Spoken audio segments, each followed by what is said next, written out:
entonces con la clase de inmunología del trasplante, arrancando por términos bastante básicos y yendo un poco hacia lo que se hace cotidianamente en un laboratorio de histocompatibilidad conjuntamente con los equipos de trasplante, ¿sí? Bueno, el trasplante es la transferencia artificial, puede ser de células, tejidos u órganos, que es lo que se denomina injerto, en realidad, desde un individuo a otro. Vamos a hacer un repaso de varias definiciones que vamos a usar a lo largo de toda la clase, ¿sí? El individuo que proporciona el injerto es el que se llama donante y el que va a recibir el injerto es el receptor o huésped.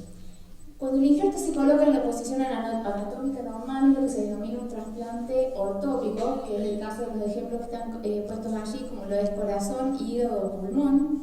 Y cuando el injerto se coloca en un lugar distinto, la intervención se llama trasplante heterotópico, como por ejemplo en el caso del trasplante renal. En la práctica actual el trasplante es muy frecuente y se utiliza para corregir una deficiencia ya sea anatómica o funcional de quien recibe o recepta, ¿sí? Obviamente el proceso de trasplante tiene una limitación y la limitación para el éxito de este trasplante es la respuesta inmune del receptor hacia ese injerto, ese tejido, ese órgano que se trasplantó.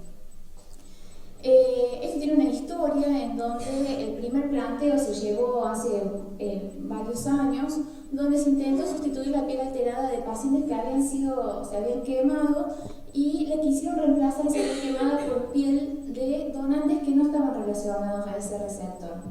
Esto llevó a un fracaso, ¿sí? A un fracaso que en 1 o 2 semanas la piel trasplantada terminaba por necrosarse y finalmente desprenderse. Un grupo de investigadores comenzaron a estudiar este proceso de necrosis que habían visto, ya sea en modelos animales y posteriormente de muchos experimentos llevaron a que esta pérdida de estos injertos, de esta piel, se debía a una reacción inflamatoria que en ese momento se comenzó a llamar rechazo. Según esta clasificación tenemos distintos tipos de trasplantes, ¿sí? El trasplante autólogo o autotrasplante es aquel trasplante que ocurre cuando el injerto trasplantado, donante y receptor son la misma persona, ¿sí? Este ejemplo de trasplante autólogo se lleva a cabo en trasplante de piel y en trasplante de progenitores hematopoyéticos cuando no hay compromiso medular. Otro tipo de trasplante es el trasplante singénico, que el trasplante singénico es un tipo de trasplante en donde el injerto o el órgano que se trasplanta se lleva a cabo entre individuos que son genéticamente iguales. Genéticamente iguales estamos hablando solamente de aquellas personas que son gemelos univitelinos, ¿sí? Entonces, a nivel de ADN estamos hablando que es la misma persona quien dona y quien recibe, ¿sí? Otro tipo de trasplante y el más frecuente que tiene lugar es el trasplante alogénico o allotrasplante, en donde el trasplante se efectúa entre individuos que son genéticamente diferentes pero que pertenecen a la misma especie, diferencialmente del xenotrasplante donde los individuos pertenecen a diferentes especies, esto prácticamente ya no se utiliza en la actualidad. El trasplante alogénico es el trasplante más frecuente que tiene lugar en la actualidad. También podemos clasificar los trasplantes según el tipo de donante, donde vamos a tener el donante vivo, que en este caso el donante sigue vivo luego de la donación. Por ejemplo, se puede donar sangre, piel, progenitores hematopoyéticos u órganos, como por ejemplo un riñón, o parte de un órgano que tiene capacidad de regeneración, como lo es el hígado. El otro tipo de donante es el donante cadavérico, en donde en este caso el donante es un individuo fallecido con muerte cerebral, en el cual los órganos que se van a trasplantar son mantenidos hasta el momento del trasplante con técnicas de ventilación artificial, etcétera, para que siga teniendo función a nivel de irrigación cardíaca.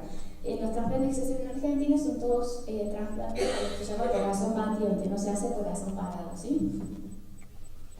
Entonces los órganos, tejidos y células donantes, acá tenemos los órganos que se pueden trasplantar, tejidos que se pueden trasplantar y células que también se pueden trasplantar. Vamos a ir al trasplante alogénico, que es el trasplante más frecuente, Y vamos a ir un poco a la parte inmunológica que tiene que ver en este trasplante alogénico entre individuos de la misma especie pero distintos genéticamente. Bueno, ahí no se ve eso, pero bueno, ¿cuáles son los objetivos del sistema inmune? Ya sabemos que los objetivos del sistema inmune van a ser reconocer lo propio, destruir lo no propio y recordar al enemigo. Eso se mantiene para todos los principios básicos de la inmunología. En particular, ahora lo vamos a ver asociado al trasplante de órganos y no a combatir a lo mejor algún microorganismo, ¿sí? Vamos a aplicar el principio del sistema inmune a lo que es el trasplante. Como dijimos entonces, en el trasplante alogénico, el trasplante más frecuente es el trasplante renal. Vamos a poner el ejemplo de ahora más el trasplante renal para representar este proceso de trasplante alogénico, en donde se va a generar una respuesta al tejido trasplantado que sigue distintos pasos. Se lo denomina como alo-reconocimiento, lo que va a ser el reconocimiento del tejido alogénico, del tejido extraño, que se trasplanta por parte del receptor, ¿sí? Y a la respuesta a aquel mecanismo que va a tener el receptor, que va a generar, va a montar una respuesta en contra de ese órgano trasplantado, ¿sí? Hay distintas vías por las cuales se va a producir este reconocimiento del tejido, ¿sí? El sistema inmune va a reconocer ese riñón como extraño y va a montar una respuesta y lo puede hacer por distintas vías.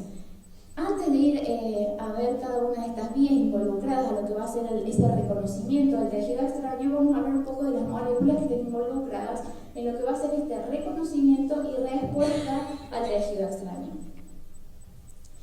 Participan muchas moléculas, muchos antígenos involucrados, dentro de los cuales el complejo mayor de histocompatibilidad es uno de los complejos mayormente que intervienen en este proceso de reconocimiento y respuesta. Y como toda respuesta, ¿dónde se va a iniciar esta respuesta autoinmune? Siempre en el tejido linfoide del receptor. Entonces, vamos a hablar un poco de lo que es quiénes son estas moléculas del complejo mayor de histocompatibilidad que van a intervenir en esta respuesta, ¿sí? El complejo mayor de histocompatibilidad es una región que está compuesta por muchos genes. Vamos a ir a la parte génica para ir luego a lo que es la proteína y la funcionalidad de este complejo mayor de histocompatibilidad.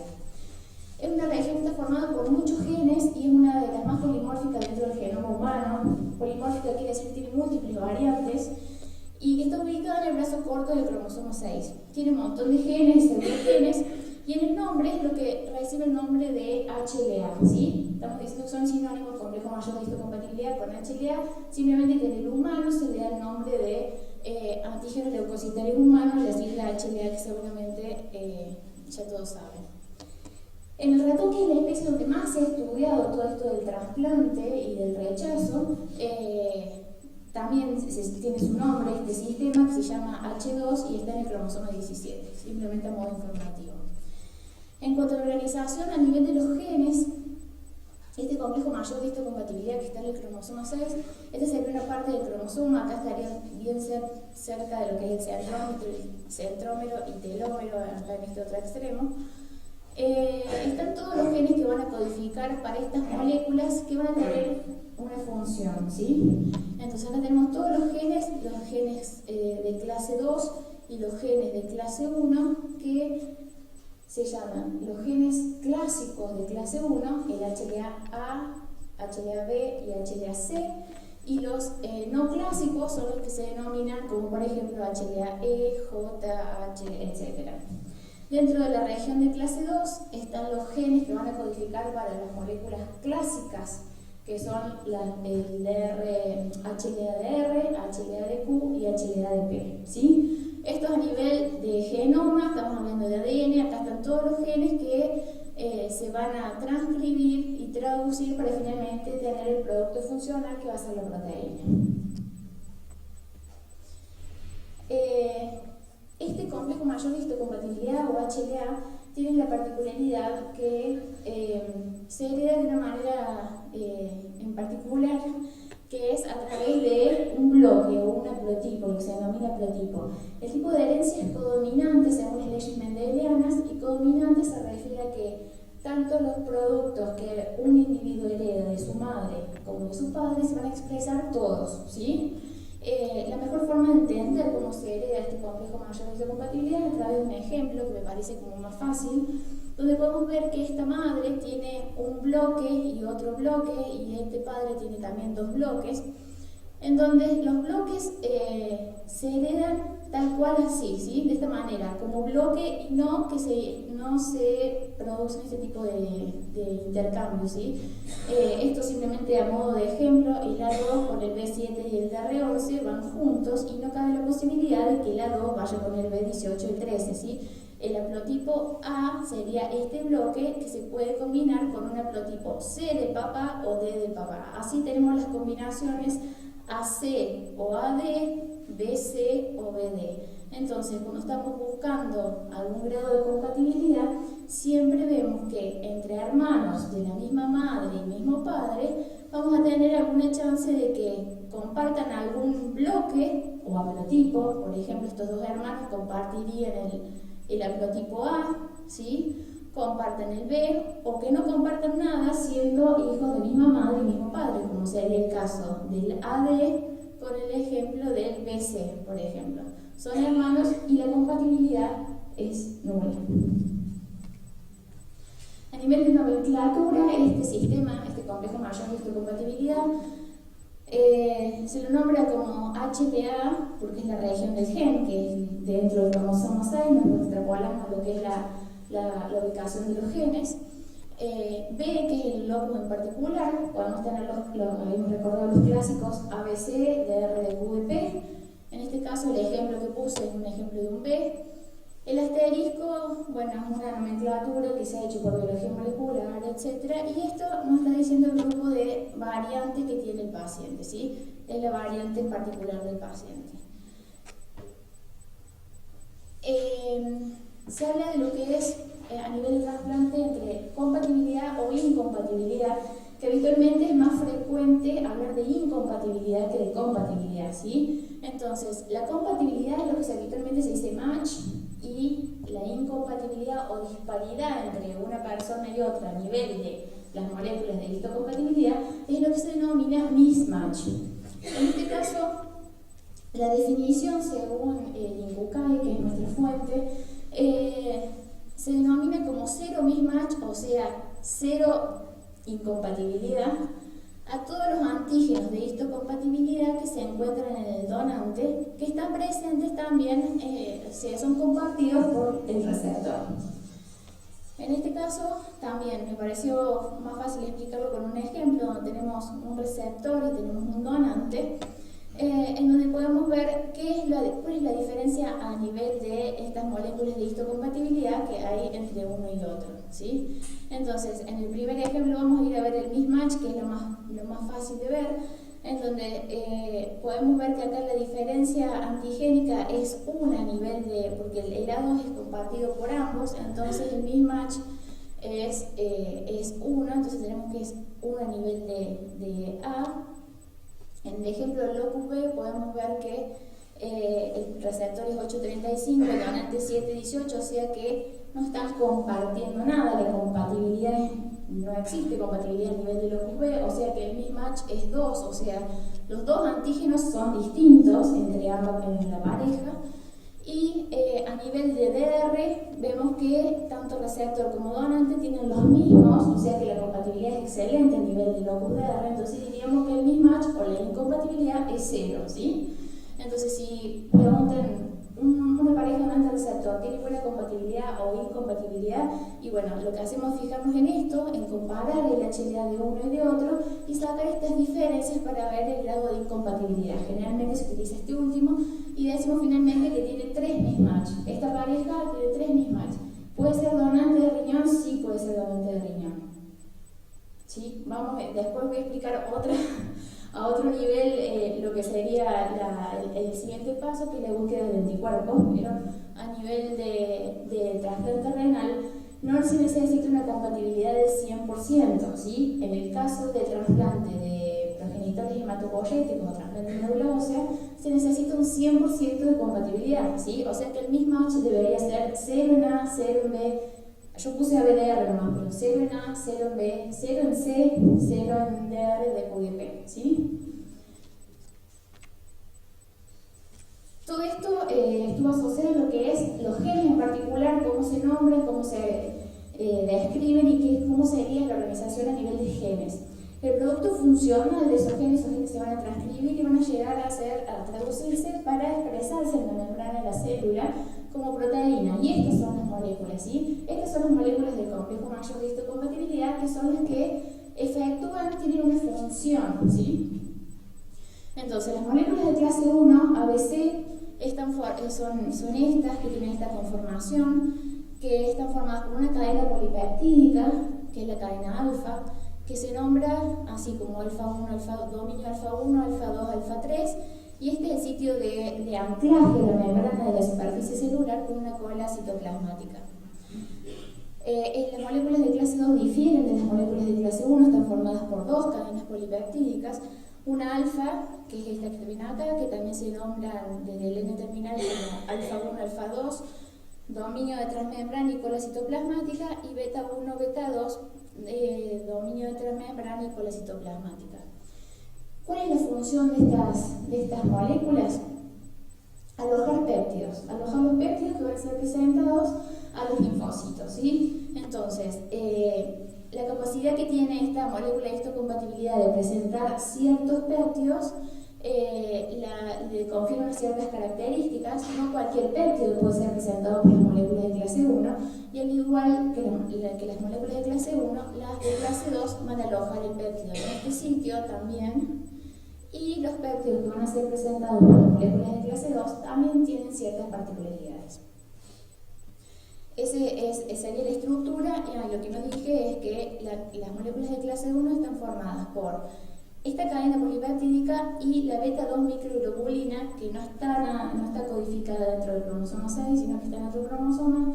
Una vez que es sintetizada, se aloja en este lugar, ¿sí? En este sitio, para formar lo que va a ser en sí la molécula del complejo mayor. No existe la molécula del complejo mayor de histocompatibilidad de clase 1 sin la beta 2 microglobulina, ¿sí?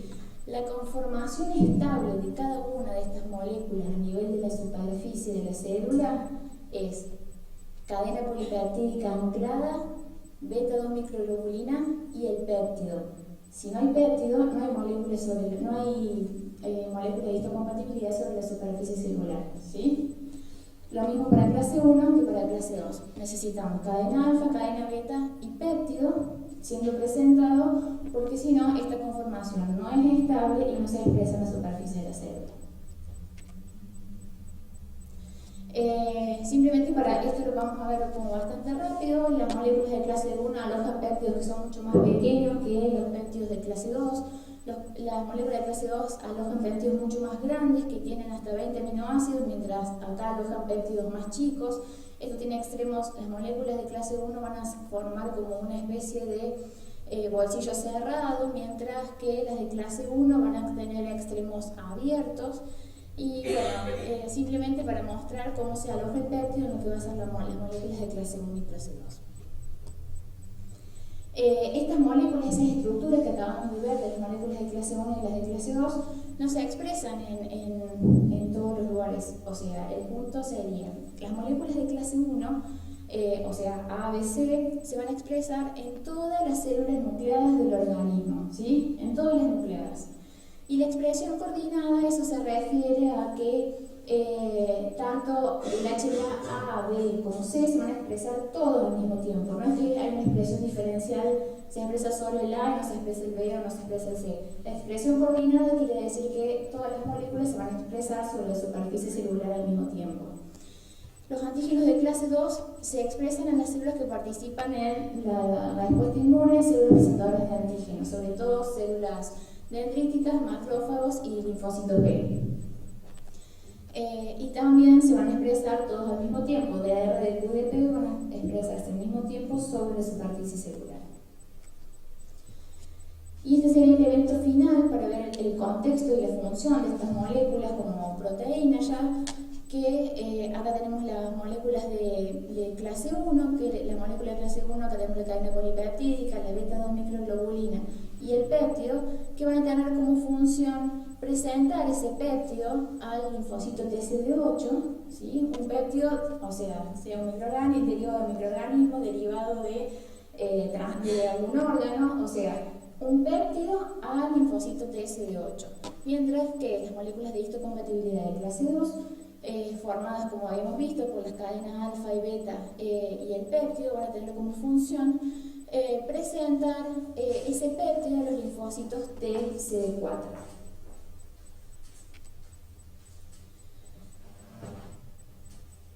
Las moléculas de clase 1 en realidad generalmente procesan lo que son todos los materiales materiales provenientes de virus, bacterias intracelulares, etc.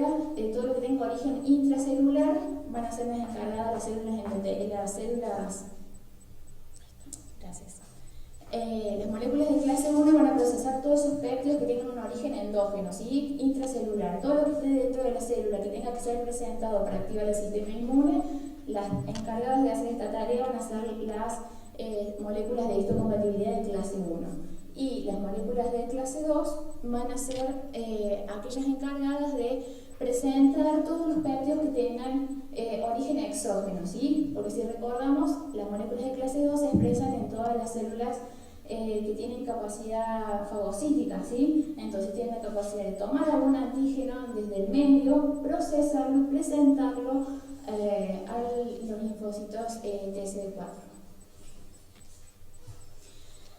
Ya hablamos entonces de las moléculas que estaban involucradas y dijimos que en esto del trasplante se produce lo que es el alorreconocimiento, el reconocimiento de ese tejido que se está implantando y se va a desencadenar la alorrespuesta. Entonces, bueno, estas moléculas de complejo mayor de histocompatibilidad son las que están involucradas en este proceso de alorreconocimiento y alorrespuesta.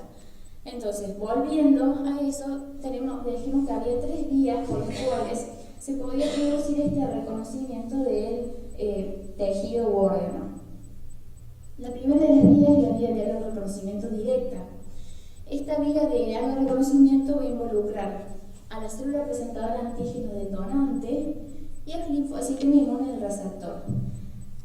¿Cómo hace la célula presentadora de antígeno del donante para encontrarse allí? Y bueno, la célula presentadora de antígeno del donante viajó al órgano linfático conjunto con el órgano, o sea, se produjo el implante del riñón y esa célula dendrítica estaba dentro del riñón y viajó hasta el órgano linfático del receptor.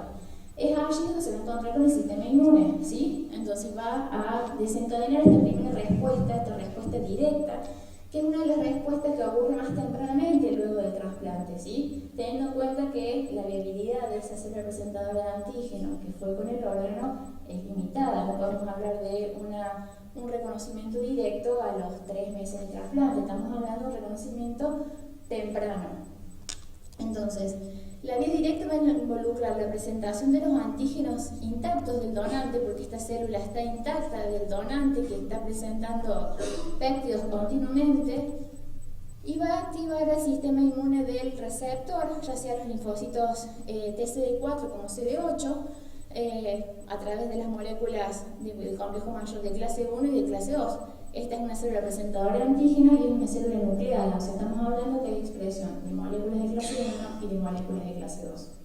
Entonces va a activar tanto los CD4 como los CD8. Entonces, este reconocimiento ocurre en etapas tempranas luego del trasplante. La otra vía de alorreconocimiento es la vía indirecta, que esta tiene lugar en etapas más tardías, y en donde lo que ocurre es casi una presentación antigénica convencional, en donde lo que ocurre, quien participa acá es la célula presentadora de antígeno del receptor, que lo que va a hacer es tomar material necrótico proveniente del órgano, de detritos y demás, los va a procesar y los va a presentar en el contexto del complejo mayor de histocompatibilidad de clase 2 a los linfocitos TCD4, ¿sí? Esto ocurriría como cualquier otra presentación antigénica. Se toma el material proveniente de, a lo mejor lo habrán visto como de algún microorganismo o demás, ocurre exactamente lo mismo en trasplante. El material necrótico es tomado, procesado y presentado en el contexto del complejo mayor de clase 2. Y esta otra que es una vía como bastante más rebuscada, digamos, y que no probada. Es una combinación donde se llama semidirecto, donde hay activación de linfocitos TCD4 y TCD8, en donde se supone que lo que ocurre es una interacción entre la célula presentadora de antígeno del receptor y del donante. ¿Y qué pasa aquí? Se intercambian los complejos mayores de histocompatibilidad. Es una cosa, una teoría bastante más rara, en donde este complejo mayor de histocompatibilidad, el marrón, que pertenece al donante, a través de exosomas puede viajar y depositarse en la superficie de la célula presentadora antígena del receptor y en ese contexto activar a lo que sería el sistema inmune del receptor. ¿Sí? Es un poco más complicada, pero digamos que es una teoría y las vías clásicas de algo reconocimiento son la directa y la indirecta que comenté anteriormente.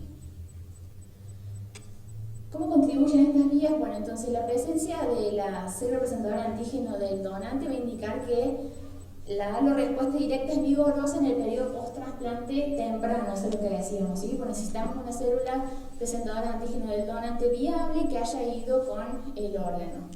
Y obviamente va a disminuir con el tiempo porque se van a ir removiendo esta célula presentadora de antígeno. La respuesta indirecta es la más tardía, que va a requerir de la captura y el procesamiento del antígeno proveniente de ese donante. Es más tardía que la directa, pero continua, dado que los antígenos derivados de ese material necrótico, lo que sea, los puede ir adquiriendo continuamente y procesándolos y presentándolos en el contexto del complejo mayor. Esto lo vamos a pasar para después. Entonces, como decíamos, estas son las vías de reconocimiento, o sea, son las vías por las cuales se va a llevar a ese fracaso, como vimos en las primeras diapositivas, que se llamó eso de rechazar la piel injertada. Ese fracaso es el rechazo, y las vías de reconocimiento son las vías por las cuales se va a mediar ese rechazo, se va a activar el sistema inmune para que, o sea, al reconocer estas sustancias, estos antígenos extraños, va a montar una respuesta. Entonces, estas vías son las que llevan a lo que es el reconocer el rechazo, ¿sí? Simplemente para caracterizar en cuanto a tiempo en el que puede ocurrir cada uno de estos eventos de rechazo, puse la clasificación. Esta clasificación simplemente se basa en el tiempo en que ocurre cada uno de los rechazos.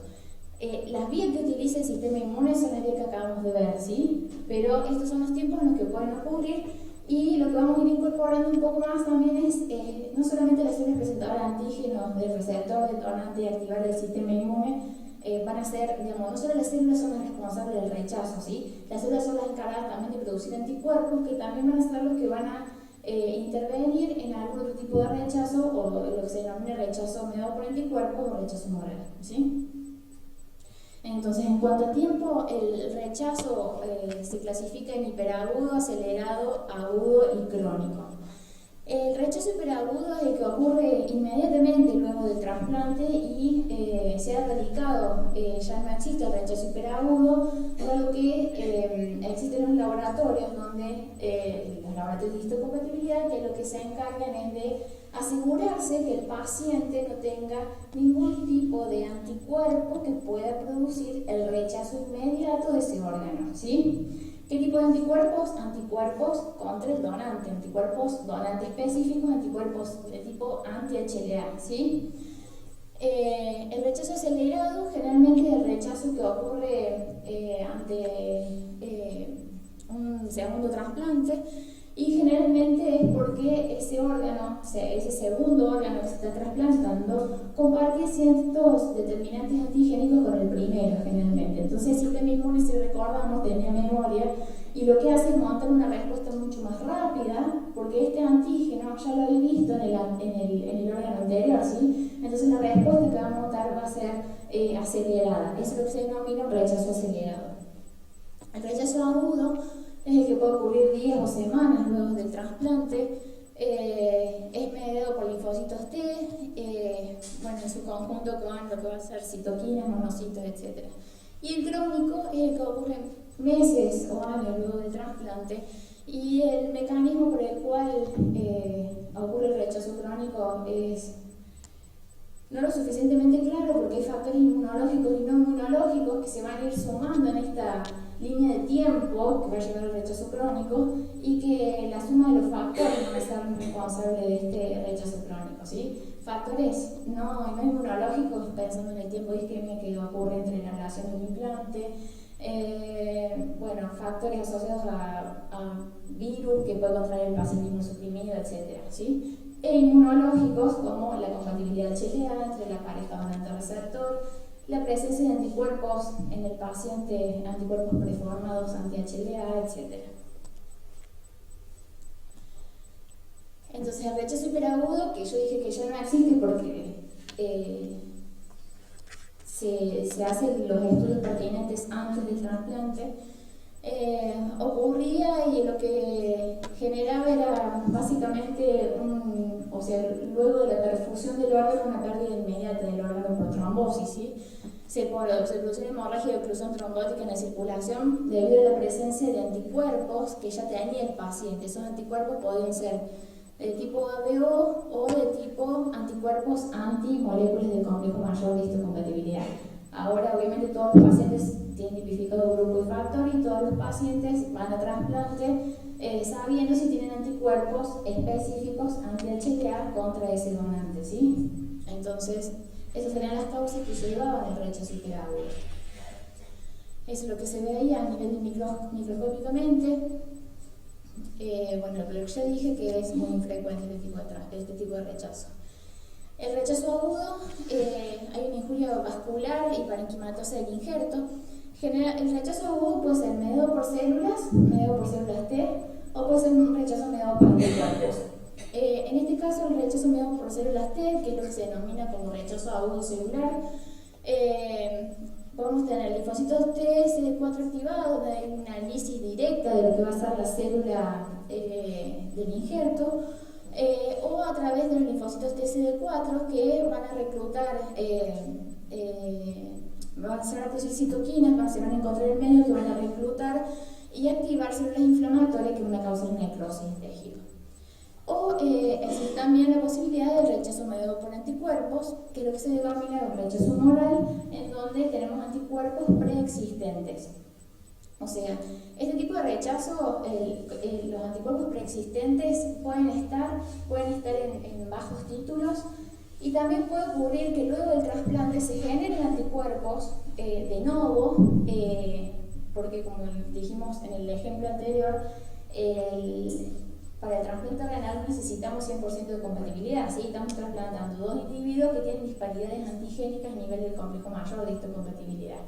Entonces se puede montar una respuesta por más que el paciente esté inmunosuprimido y se pueden generar anticuerpos de nuevo contra esos determinantes antigénicos distintos, ¿sí? Contra los mismatch que tiene contra ese donante. Entonces, el rechazo mediado por anticuerpos puede ser por anticuerpos que estaban en título bajo y gatillearon una respuesta y se elevaron, o pueden ser anticuerpos que se están formando de nuevo en el periodo post-trasplante.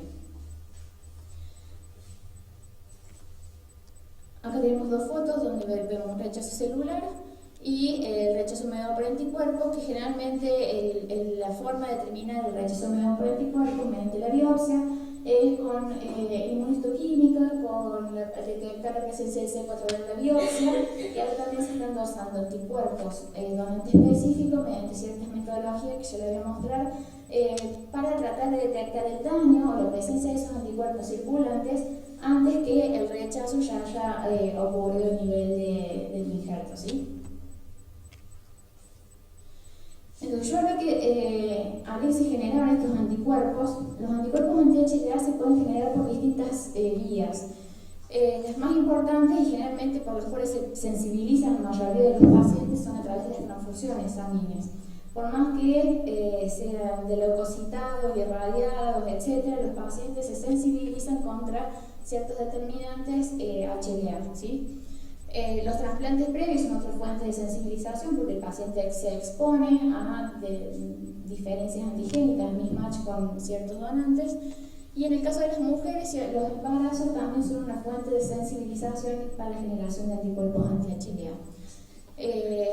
Todo eso, bueno, y hay una fuente acá de que propone que ciertos virus o bacterias son capaces de generar anticuerpos anti-HLA por una especie de mimetismo molecular que tendría que ver en cuanto a asociación estructural de ciertas moléculas del complejo mayor con algunos virus y bacterias que haría que se generen estos anticuerpos, pero digamos, no es por la presencia de una HLA, sino por una bacteria similar o un virus similar a una de estas. Bueno, seguimos con la clase.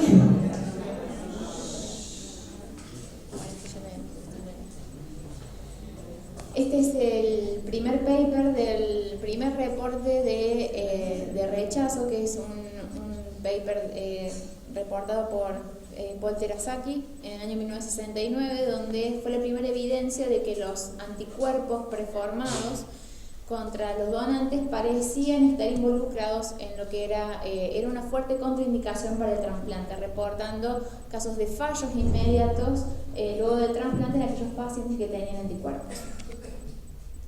Entonces, la historia natural del rechazo mediado por anticuerpos tiene ciertos estadios donde hay un primer paso de detección de esos anticuerpos donante específico o DCA, como dice ahí, circulantes, donde hay un desarrollo de una respuesta humoral dependiente de células T. Posteriormente, esos anticuerpos que están circulantes se van a unir a los targets, ¿sí? al blanco, que va a estar expresado en las células, sobre todo en las células endoteliales de lo que va a ser la microvasculatura del injerto. Esta unión antígeno-anticuerpo específica va a desencadenar la activación de la vía clásica del complemento. Posteriormente va a seguir el paso C, donde se van a liberar moléculas de adhesión y citoquinas que van a llevar a lo que es el reclutamiento de células, donde van a participar neutrófilos, monocitos y células NK. Y posteriormente el proceso de inflamación crónica, que va a promover el desarrollo de las lesiones a nivel histológico, que era lo que estábamos viendo en las imágenes anteriores, que son típicas de lo que es el rechazo mediado por anticuerpos. Y el rechazo crónico, que era el evento final, donde dijimos que había factores inmunológicos y no inmunológicos involucrados en este evento final o de falla del órgano, en donde hay reemplazo del tejido normal por fibrosis, con pérdida de lo que serían las estructuras normales de ese órgano. Y bueno, generalmente en los primeros cambios asociados al rechazo crónico empiezan a ocurrir luego de los 6 meses de trasplante. El paciente puede permanecer con el rechazo crónico mucho tiempo, inclusive se puede solapar un rechazo agudo a un rechazo crónico, a un rechazo crónico incipiente, donde tenemos cambios asociados a fibrosis, con un solapamiento de un rechazo agudo. El paciente puede tener su riñón funcionante y, por ejemplo, digo que es el ejemplo más claro que he citado durante la clase del trasplante renal, y tener estos indicios y tener todavía función, hasta que llega un punto que la fibrosis va transformando todas las estructuras normales de ese órgano. En cuanto a las estrategias y prevención del tratamiento del rechazo, obviamente que lo que se busca es trasplantar entre individuos que tengan la mejor semejanza a HLA o el menor número de mismatch o de diferencias a nivel antigénico, para minimizar lo que va a ser la intensidad de este halo reconocimiento y halo respuesta que va a montar el receptor en contra de esas disparidades antigénicas, ¿sí? Y lo otro, obviamente, que se logra la prevención a través de la utilización de los inmunosupresores para evitar este montaje de respuesta, pero también hay que lograr el equilibrio entre lo que es la inmunosupresión para evitar el rechazo y las infecciones asociadas a lo que es el paciente inmunosuprimido en el periodo post-trasplante. Básicamente el laboratorio de histocompatibilidad lo que colabora con el equipo de trasplante para tratar de hacer estos estudios inmunológicos para disminuir las chances de perder esos injertos, ¿sí? Ya sea tanto a corto como a largo plazo. Como decíamos primero, el rechazo hiperagudo ya casi no existe gracias a esto, hasta que se decidió que todos los pacientes que están en lista de espera tienen que ser estudiados de una manera eficaz y determinar si el paciente tiene anticuerpos preformados que puedan llevar al rechazo hiperagudo. Por eso ya no existe más ese tipo de rechazo. pero se ha logrado avanzar también en lo que es la tipificación HLA. La tipificación HLA consiste en saber cuál es el HLA del paciente, ¿sí? El HLA del paciente que se va a inscribir en lista de espera. Entonces, básicamente es un proceso que hace el laboratorio de aislar el ADN y saber a través del ADN del paciente cuál es el HLA que tiene esa persona para después compararlo cuando surge un donante, ya sea vivo o un donante cadavérico, ¿sí? La tipificación primeramente se hacía por métodos serológicos, actualmente se hace por biología molecular, extrayendo ADN y haciendo amplificaciones específicas, que después voy a mostrar algo, pero simplemente la idea es de que los pacientes tienen que ser tipificados todos para inscribirse en lista de espera, hablando de la lista de espera renal, ¿sí? En los casos de trasplante de corazón y trasplante hepático o pulmonar, el trasplante se realiza sin tipificación del complejo mayor de histocompatibilidad, ¿sí? La compatibilidad de esta tipificación se hace en los casos de trasplante que involucren riñón, ¿sí? Ya sea riñón solo, riñón en bloque con páncreas o riñón en bloque con hígado, ¿sí? O sea, básicamente se trabaja la tipificación en el caso del trasplante renal. Hígado, corazón y pulmones se trasplantan solamente con compatibilidad de grupos sanguíneos, ¿sí? No hay tiempo para esperar, en el caso de que surja un donante cadavérico, que nosotros tardemos en hacer una biología molecular, una tipificación de un donante, donde nos va a llevar aproximadamente 3 horas, cuando en realidad el corazón tiene que ablacionarse e implantarse en tiempos cortos, ¿sí? Entonces, la tipificación HLA en un donante cadavérico se hace exclusivamente para la distribución renal o riñón en bloque con otro órgano, ¿sí? Los métodos para tipificar el HLA, bueno, son los serológicos, que ya esta es una técnica que se utilizaba anteriormente, actualmente no se utiliza, se utilizan técnicas de biología molecular, que son estas técnicas que se describen acá, PCR, SCP, Luminex y SBT, que es como el secuenciamiento. Para la tipificación molecular se puede utilizar cualquier tipo de fuente de ADN, habitualmente trabajamos con sangre, ya sea en los pacientes en los receptores se saca sangre y con esa fuente se extrae el ADN y se hace la tipificación para saber cuál es el HLA de ese paciente receptor. Y en el caso de los donantes se puede hacer a través de la sangre o a través de algún pedazo de órgano, ¿sí? Donde también se puede extraer material genético, como por ejemplo el vaso o ganglio, ¿sí?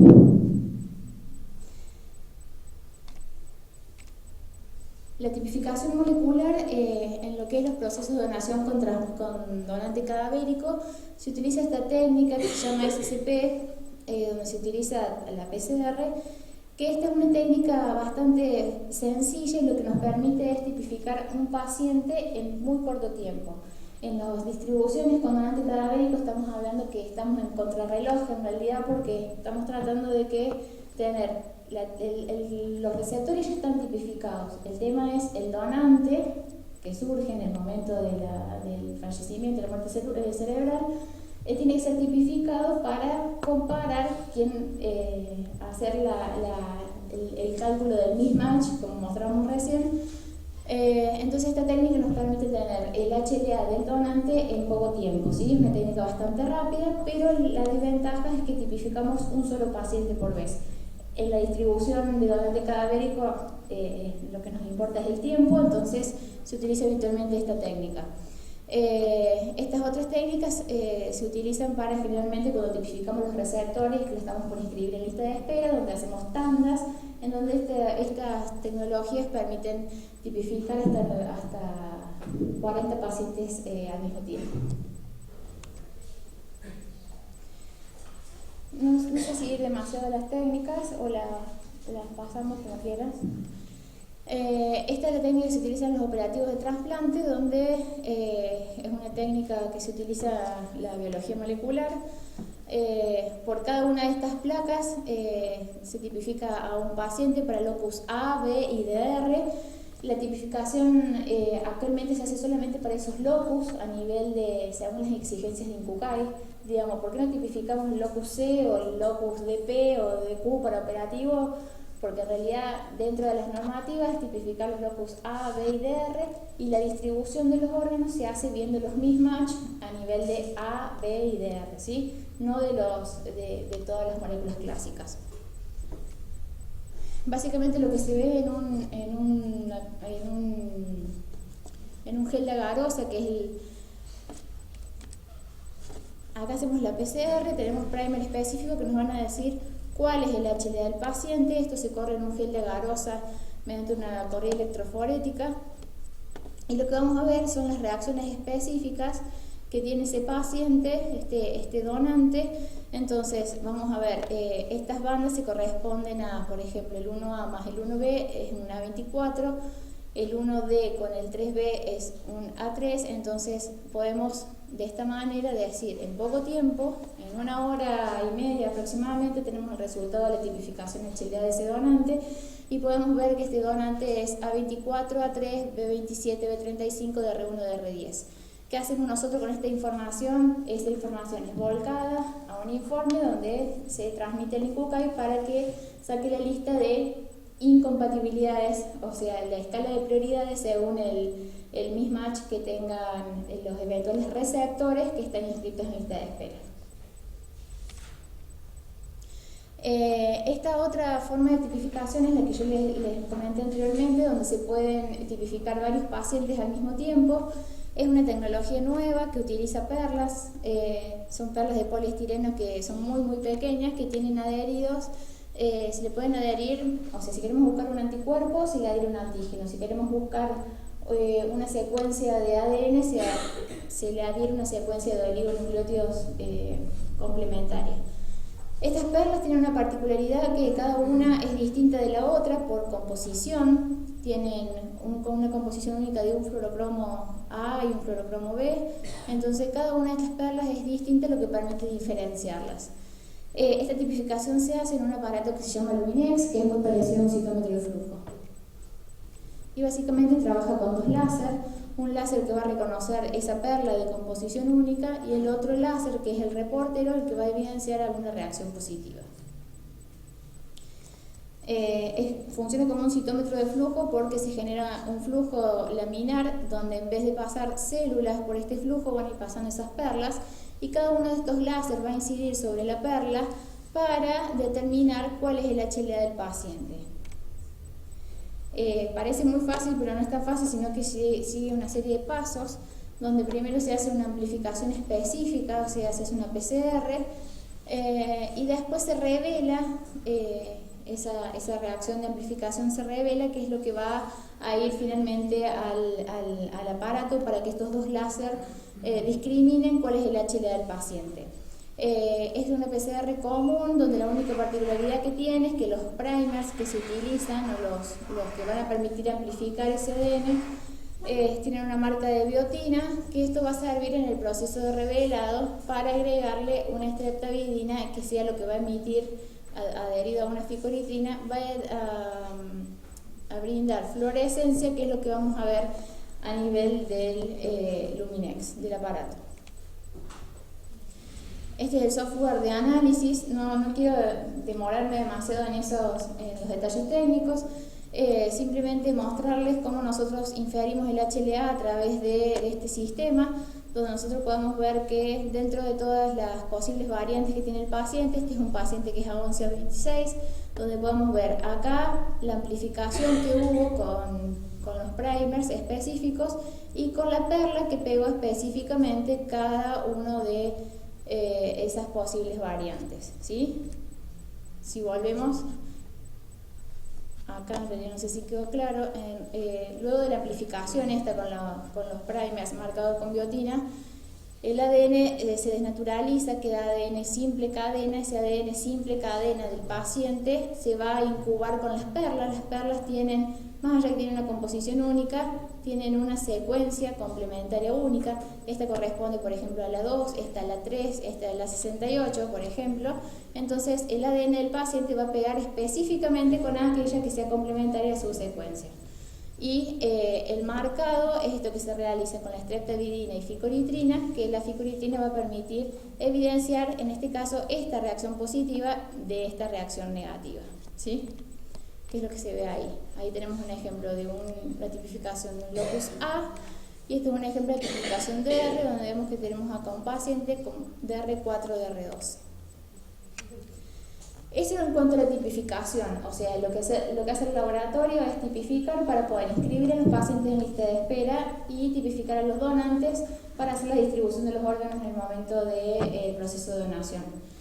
Por otro lado, el laboratorio lo que hace es hacer el cross-match o prueba cruzada, que es buscar anticuerpos preformados que tenga el paciente, el receptor, que pueden estar dirigidos contra los determinantes antigénicos del donante, ¿sí? Entonces son anticuerpos antidonante. La idea es buscarlos para evitar el rechazo, ¿sí? Entonces el cross-match o prueba cruzada tiene como objetivo detectar esos anticuerpos que están formados, que se formaron por transfusiones, por embarazos o por trasplantes previos, y según la técnica que se utilice, identificar contra qué están dirigidos, ¿sí? O contra el... Bueno, siguiendo con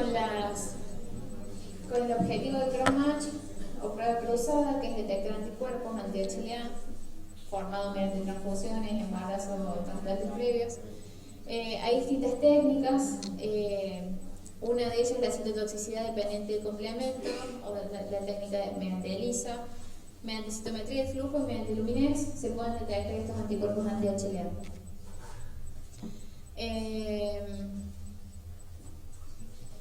Hay técnicas de screening donde nos van a dar una idea del grado de sensibilización del paciente, o sea, del grado de la cantidad de anticuerpos anti-HLA que tiene ese paciente, ¿sí? Pueden ser técnicas se puede hacer por citotoxicidad dependiente de complemento, por ELISA, por Luminex o por citometría de flujo también. Entonces nos dan una idea de que si el paciente en un operativo de trasplante tiene más chances de dar positivo o de dar negativo, ¿sí? Si sabemos que es un paciente politransfundido, es probable que estas técnicas de screening nos den positivas, o sea, nos digan que el paciente tiene mucho o poco anticuerpos, pero tiene anticuerpos preformados, entonces es probable que en el operativo de trasplante, cuando hagamos el cross-match específico de ese receptor contra ese donante, tengamos una reacción positiva, lo cual contraindica el trasplante. Y el otro tipo de cross-match es el de la pareja específica donante-receptor, que esto es lo que estoy hablando, de que se hace en el momento previo al trasplante, donde se van a enfrentar el suero del receptor, que puede o no tener anticuerpos preformados contra esas determinantes antigénicas dispares que tiene el donante. Entonces se enfrenta el suero del receptor con células provenientes del donante, y lo que se busca ver es si hay anticuerpos que vayan a atacar a ese órgano, ¿sí? Es como representar el trasplante a escala microscópica, ¿sí? Lo que hacemos es, en vez de enfrentar directamente el órgano implantado en el paciente, nosotros lo que vamos a hacer es tomar células de ese donante y le vamos a enfrentar el suero del receptor. Si vemos que no hay rechazo, de que no hay una reacción positiva de ataque, ¿sí? De que hay anticuerpos preformados que se unan y activen la cascada del complemento, vamos a decir que se puede efectuar el trasplante, o sea que no hay anticuerpos que vayan a producir el rechazo. En caso de que sí existan anticuerpos que se unen a estas determinantes antigénicas y activen la vía del complemento, vamos a decir que se contraindica el trasplante, y en ese caso el paciente no puede recibir el órgano proveniente de ese donante. No quiere decir que no pueda recibir de otros donantes, ¿sí? Porque a lo mejor tiene anticuerpos específicos contra los determinantes de ese donante y no de otro, ¿sí? Estas técnicas, las primeras, que eran las técnicas de screening, que nos daban una idea de si el paciente tenía anticuerpos preformados o no, es lo que se denomina como PRA o panel de anticuerpos reactivos, que nos da una idea de el grado de sensibilización, o sea que se enfrenta al paciente, al suero del paciente, a eventuales donantes, ¿sí? Posibles células que imitarían a ciertos donantes de la población. Si generalmente la reacción nos da positivo contra el 100% de los donantes con los que nos estamos enfrentando, decimos que es altamente probable que ese paciente nos dé un resultado positivo contra muchos de los donantes que nos enfrentemos en los operativos de trasplante, ¿sí? En cambio, si es un paciente que no reacciona con estas estas células provenientes de distintos donantes, o sea que decimos que es un paciente no sensibilizado, que no tiene anticuerpos anti-HLA, es probable que cuando participe en una distribución de un donante cadavérico nos dé un cross-match o prueba cruzada negativa y se pueda trasplantar, ¿sí?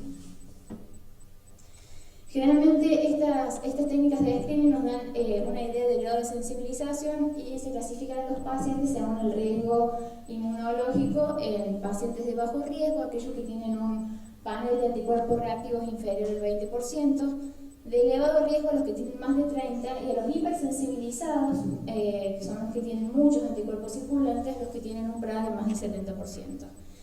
En cuanto al estudio específico del donante con su del receptor con su donante, este se hace antes de cualquier trasplante renal, obviamente es basado en la reacción que les acabo de comentar, de enfrentar el suero con las células provenientes del donante, y obviamente un resultado positivo contraindica el trasplante. Se hace lo mismo tanto para el trasplante con donante vivo como el trasplante con donante cadavérico.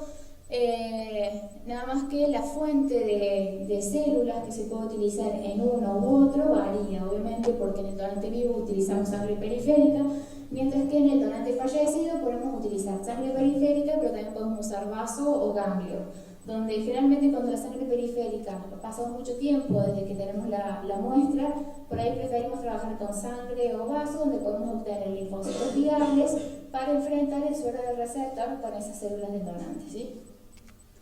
La técnica esta se llama citotoxicidad dependiente del complemento, es una técnica bastante antigua, del año 69, pero todavía en la teoría se utiliza tanto para el trasplante de donante vivo como para el cadavérico. Se basa en eso, en la reacción suero-célula, en donde luego de esa primera incubación, ante la presencia de anticuerpos, como veríamos en este caso, por ejemplo, tenemos una célula, un linfocito que tiene su superficie la molécula de complejo mayor de histocompatibilidad B27 y el paciente en su suero está sensibilizado contra el HLA-B27, vamos a tener una reacción antígeno-anticuerpo específica. Posteriormente, esta reacción antígeno-anticuerpo nosotros lo vamos a agregar a un suero de conejo, donde la fracción del complemento va a actuar a través de ese complejo antígeno-anticuerpo y va a medir la lisis de esa célula, que nosotros la vamos a ver a través de una inmunofluorescencia como una célula muerta, ¿sí? Una célula que no es viable, ¿por qué? Porque en realidad hubo una reacción antígeno-anticuerpo positiva.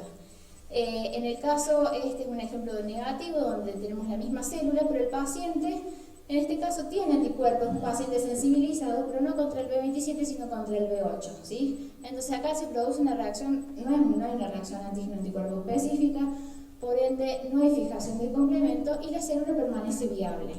Esto es lo que nosotros vemos en la inmunofluorescencia, donde tenemos una no reacción en verde, lo que sería un resultado negativo, lo cual diría que el paciente puede trasplantarse con ese donante, y esta es una reacción positiva, donde estamos viendo todas las células muertas debido a una reacción antígeno-anticuerpo específica mediante la lisis celular por acción del complemento.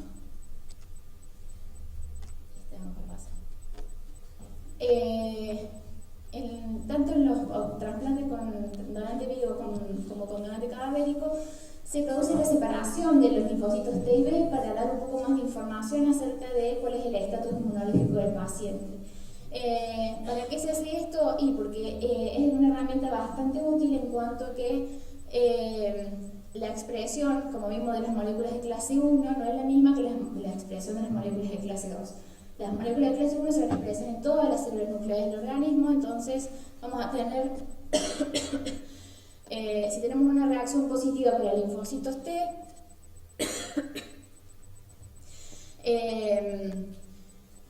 estamos hablando de que tenemos moléculas de histocompatibilidad de clase 1, o sea, podemos tener una reacción positiva para linfocitos T y linfocitos B, lo cual nos está diciendo que posiblemente tengamos anticuerpos anti-HLA de clase 1 contra A, B, C, lo que sea, y en realidad si tenemos solo una reacción positiva para linfocitos B, podemos inferir que tenemos una reacción antígeno-anticuerpo específica de moléculas, por moléculas de histocompatibilidad de clase 2, ¿sí?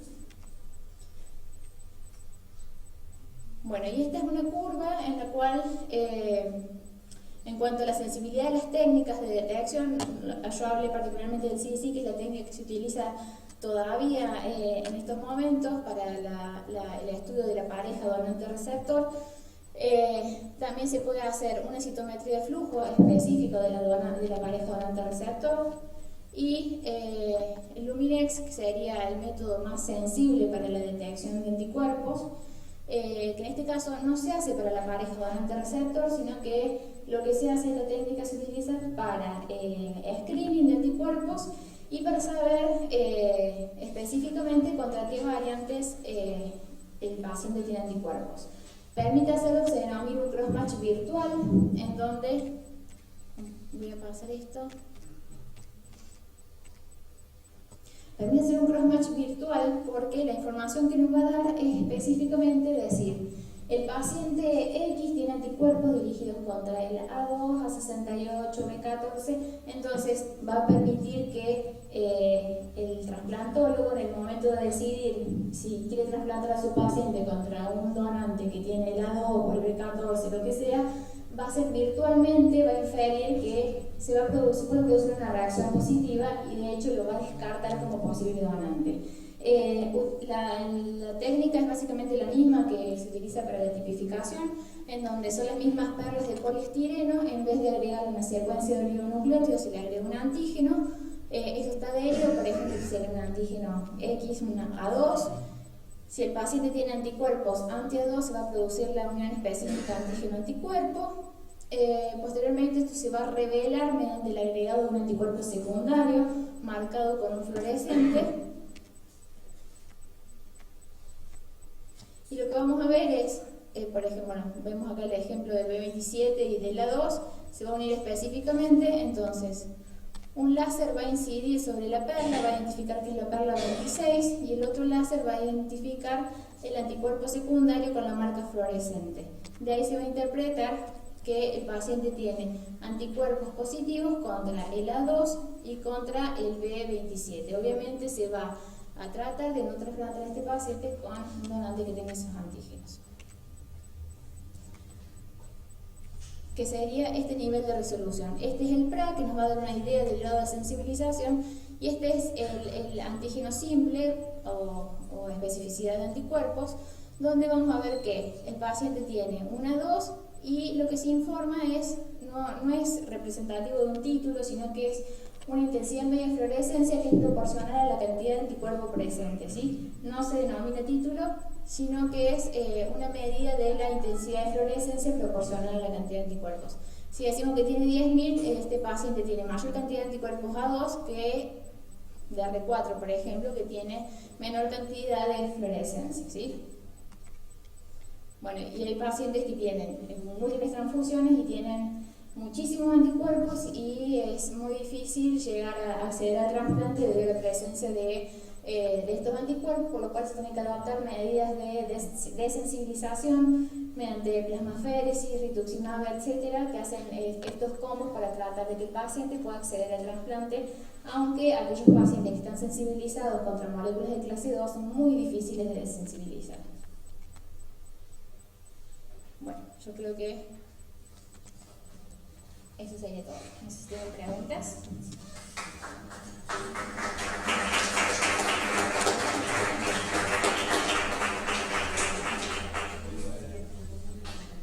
¿Tienen alguna pregunta para hacer? ¿Quieren que hagamos un recreo chiquito o seguimos con la mesa? Sigamos. Bueno. Vamos a ver.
poco al grupo de profesores formadores de estudiantes en la Cátedra de Inmunología del Hospital Nacional de Clínicas.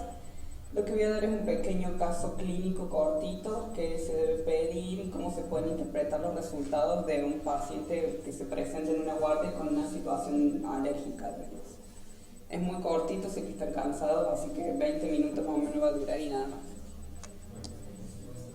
Caso clínico, una paciente de sexo femenino, 32 años de edad, no consume alcohol, no fuma, antecedentes personales patológicos, tiene gastritis, alternancia entre diarrea y estreñimiento y ansiedad.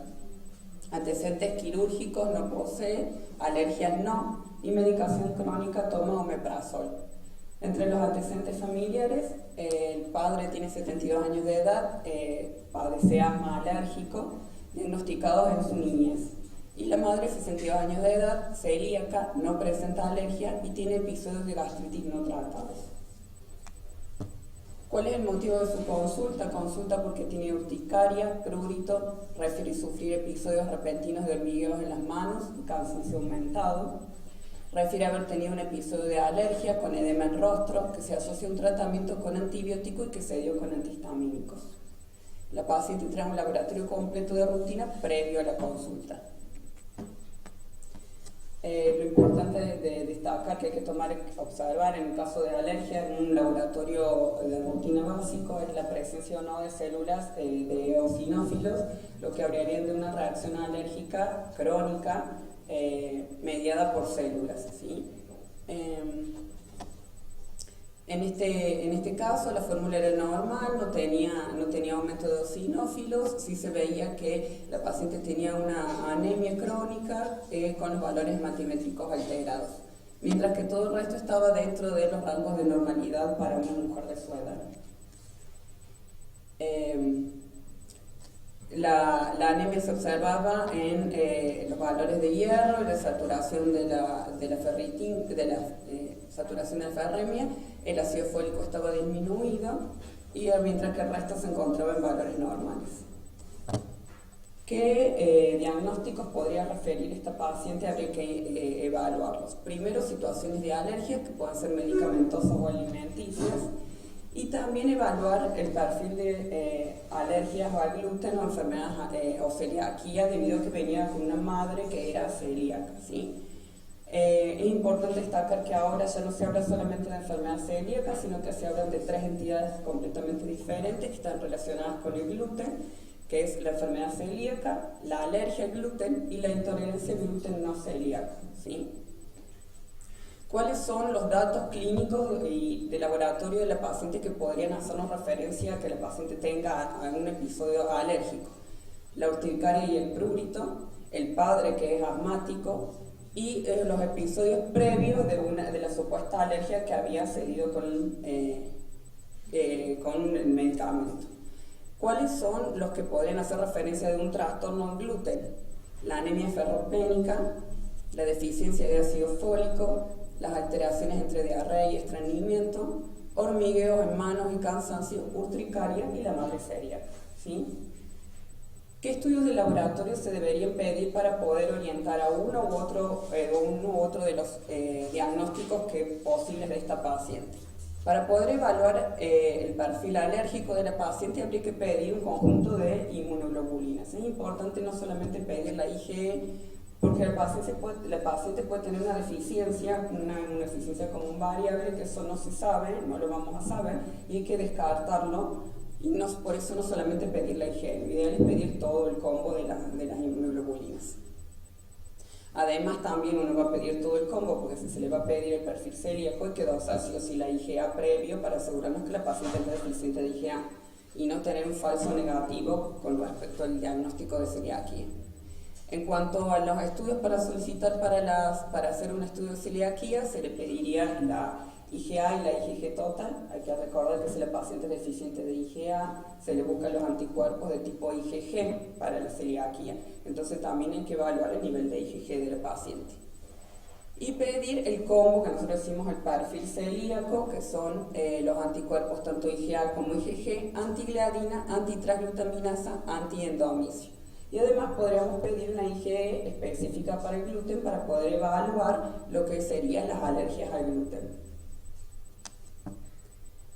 ¿Qué interpretación se podría hacer si la paciente había sufrido un episodio de edema en rostro? Se podría sospechar de que la paciente tiene una enfermedad con deficiencia de inhibidor de C1q. Y en realidad, si bien tiene un edema de rostro, la aparición es brusca. Los pacientes con una deficiencia de complemento tienen una aparición brusca y no es dolorosa ni pruriginosa, mientras que esta paciente sí lo tenía. Y no responden antihistamínicos ni corticoides. Hay que recordar que en el caso que la paciente había tenido previamente, había cedido con antihistamínicos. Y además, sin el tratamiento, su problema, si hubiera tenido una deficiencia de C1q, no hubiera cedido, ¿sí? Porque hay que tratar a la enfermedad puntual y hubiera tenido más episodios de edema en rostro. Pero si uno quisiera hacer un diagnóstico diferencial pidiendo un dosaje de complemento y un dosaje de inhibidor de C1q, podría descartar en el caso que uno todavía les quedara dudas sobre la deficiencia de C1q. ¿Qué resultados trae la paciente de los perfiles que se pidieron? Una IgG normal, IgA, IgM normal y una IgE normal, ¿sí? La IgE específica con el gluten da negativa y en función de los anticuerpos tenemos un valor de antigliadina negativo, pero muy cerca al límite, y uno de IgG antigliadina positivo, ¿sí? Mientras que los otros dan no dosables. ¿Se puede excluir un proceso alérgico porque el paciente tenga una IgE normal? No. Hay que recordar que si bien algunos pacientes tienen IgE normal en sangre, lo normal es que esa IgE esté unida a los mastocitos. Entonces un valor de IgE normal no excluye un proceso alérgico, ¿sí? Sí lo confirma en el que dé positivo. ¿Qué otro estudio deberíamos solicitar en estos casos? El ideal sería un print test para el antígeno que nosotros sospechamos que la paciente puede ser alérgica. En cuanto al gluten, la presencia de los anticuerpos negativos podría uno descartar lo que es celiaquía, ¿sí? Porque lo más común es que dé los anticuerpos antitransglutaminasa positivos, que son como la técnica de screening que se realiza.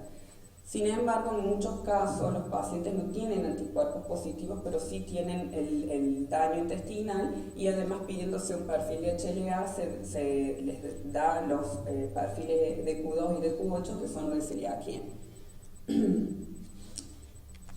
¿Qué otros estudios podríamos solicitar para continuar evaluando a esta paciente con respecto al perfil de alergia o trastorno de gluten? Habíamos dicho que para la alergia se le podría hacer un print test o un test de activación de basófilos por citometría de Foucault, ¿sí? Mientras que para el gluten se le podría hacer un print test específico para el gluten, un test de activación específico para el gluten y un test de desafío de gluten, ¿sí? También se le podría pedir al paciente. Para finalizar, ¿cómo se hace un test de activación de basófilos? El print test, no voy a hablar mucho de lo que es la técnica print test porque eso es muy médico. Nosotros, que yo pertenezco al laboratorio, eso es un tema que nosotros no tocamos mucho, pero sí les voy a explicar cómo se hace un test de activación de basófilos y cómo se interpreta un resultado cuando el paciente le llega. Básicamente la técnica trata en que los gránulos de los basófilos tienen en su superficie una molécula que se denomina la molécula CD23. Una vez que se le ha unido la IgE específica sobre los receptores de IgE del mastocitos y que se ha entrado en contacto ese IgE con su antígeno específico, lo que van a hacer es producir un proceso de granulación, en donde la membrana de los gránulos de esa célula se va a fusionar con la membrana de la célula, la membrana plasmática, y la célula iba a expresar en su superficie CD23. El CD23 nos va a permitir evaluar un mastocito activado de un no activado, ¿sí? ¿Cómo se hace la citometría de flujo en este caso? Primero, como siempre, se tiene que evaluar en un estado basal del paciente para asegurarnos de que no tenga, descartar un problema de la técnica, ¿sí? Entonces se hace La citometría de flujo en estado basal, como control positivo, se utiliza un anticuerpo anti-IgE que lo que va a producir es la activación de ese mastocito sin presencia de su antígeno específico, y vamos a tener la expresión del CD23 en la superficie de la célula. Y posteriormente lo que se va a hacer en este caso, sospechando de en este caso junto al que yo puse, sospechaban de dos medicamentos diferentes, se evalúa distintas concentraciones de ese medicamento, no solamente para ver si es alérgico o no el medicamento, sino que en qué concentraciones de sangre expresa la reacción alérgica. En este caso podemos ver que cuanto más concentrado tenemos una reacción más positiva, porque con respecto al mismo paciente su estado basal aumenta de 3,9% a 59,5%. ¿Cómo se leen estos gráficos? ¿Sí? Estos gráficos evalúan siempre dos componentes de la célula y se divide en 4 cuadrantes, ¿sí? En este caso se marca la expresión de CD63 sobre la superficie de la célula con un anticuerpo específico contra el CD63 que tiene un fluorocromo que va a permitir determinar la presencia del CD63. Y a su vez también buscamos la presencia de la IgE en la superficie del paciente, porque es la IgE en realidad la que reacciona y hace la activación, con otro fluorescente, ¿sí? En el caso de la presencia de la IgE en la superficie más la presencia del CD63, estaríamos hablando de una célula doble positiva y estamos hablando de una célula activada, ¿sí? Mientras que la presencia sola de IgE en su superficie, estaremos hablando que si bien tiene IgE, no reacciona específicamente para este antígeno al cual se lo ha enfrentado. Y de este lado tenemos solamente los que son positivos para la presencia del CD63, que en este caso no deberían dar ninguna porque el paciente debería tener la IgE en su superficie más el CD63. Y lo que se hace es evaluar cuál es el porcentaje de las células doble positivas que hay para poder decir si el paciente es o no alérgico con respecto al antígeno que se lo ha puesto.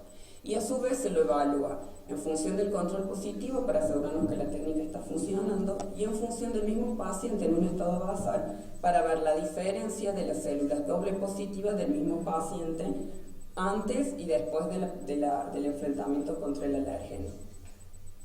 En este caso podemos ver que cuanto más concentrada la amoxicilina va a tener más respuesta. Lo mismo pasa con este otro medicamento. Lo importante es destacar que estas técnicas tienen una sensibilidad y especificidad que no son muy elevadas, ¿sí?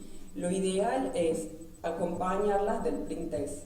Lo que se ha visto sí es que la suma de los dos estudios sí da una especificidad y una sensibilidad muy alta para poder diagnosticar un paciente con alergia o no con respecto al alérgeno que estemos buscando en cuestión. No sé si alguien tiene una pregunta, es cortito. Bueno.